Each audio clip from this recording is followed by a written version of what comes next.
tomorrow, the volume of debris would keep growing because of future breakups and collisions. The best way to prevent such a chain reaction is to remove entire large items of debris from space. Clean Space's E-deorbit mission will catch and dispose of a derelict ESA-owned satellite. Such a mission is a world first that presents many challenges. Think about trying to grab onto a bus that is spinning uncontrollably on the highway. And until you get close, you don't know exactly how it is revolving and how fast. Now imagine approaching such a bus-sized mass and then moving in sync with it. We need to get close enough without crashing, then capture it securely to drag it down to burn up safely during re-entry. We are investigating the best method of capture. We could catch it with a net, or we could use a robotic arm. The final method selected will need to secure the debris target firmly so that its disposal can proceed safely. And then the world's first active debris removal mission will pave the way to a cleaner space.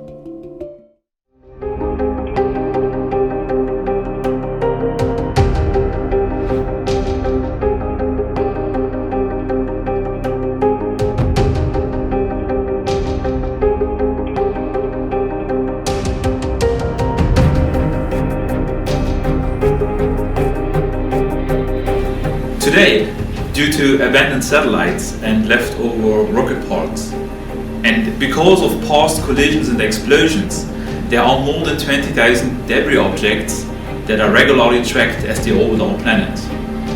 And most of them are big enough to destroy a functioning satellite. The highways of space are set to become even busier, as every year sees more launches and more satellites per launch.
For 60 years, we have launched satellites, spacecraft and astronauts into space.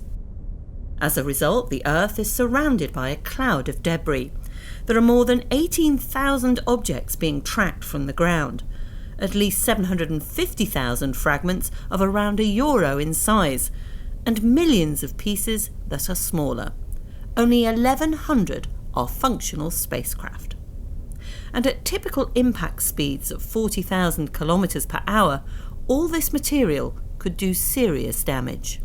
It is not comparable to a gunshot. The energy contained in a 1 centimeter particle hitting a satellite at that velocity roughly corresponds to an exploding grenade.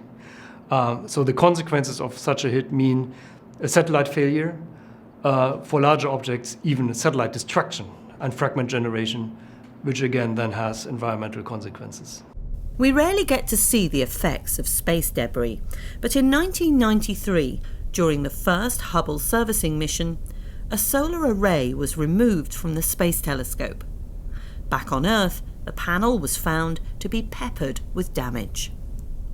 What space debris experts fear most is a chain reaction, where objects break apart in collisions and fragments go on to smash into other objects, creating more debris. These collisions generate more fragments, and these fragments are candidates for new collisions to come. So follow-on collisions, if you like. And that the largest fear that we have is that we enter in some sort of cascading effect, where one collision triggers the next one. And this is not anything that will happen within a microsecond like in the movie Gravity, but this is something that will set in slowly, hardly noticeable, but unstoppable. Over decades, the frequency of collisions might increase without human influence. That is a scenario that might render some regions in space unusable for spaceflight, and that would be a disaster for spaceflight. Here at ESOC, ESA's team tracks space surveillance data and plans manoeuvres to keep the agency's operational satellites out of harm's way. ESA also ensures that when its spacecraft come to the end of their operational lives, they can be taken out of orbit to burn up in the atmosphere, plunge safely into the ocean, or move to so-called graveyard orbits, safe from collisions. Concepts are also being developed for missions to capture and remove objects from orbit, perhaps using nets or sails. The top priority, however, is to avoid creating a new generation of space debris. Use of services from space is in everybody's interest. Mitigating the problem, space debris, should be in everybody's interest as well, because we have generated a global problem that can only be solved on a global scale. It needs a global response. With hundreds of new satellites due for launch in the coming years, ESA is working with its international partners to ensure this orbital pollution doesn't get any worse.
Hola, ¿qué tal? Soy Paxi y vengo de un planeta muy lejano.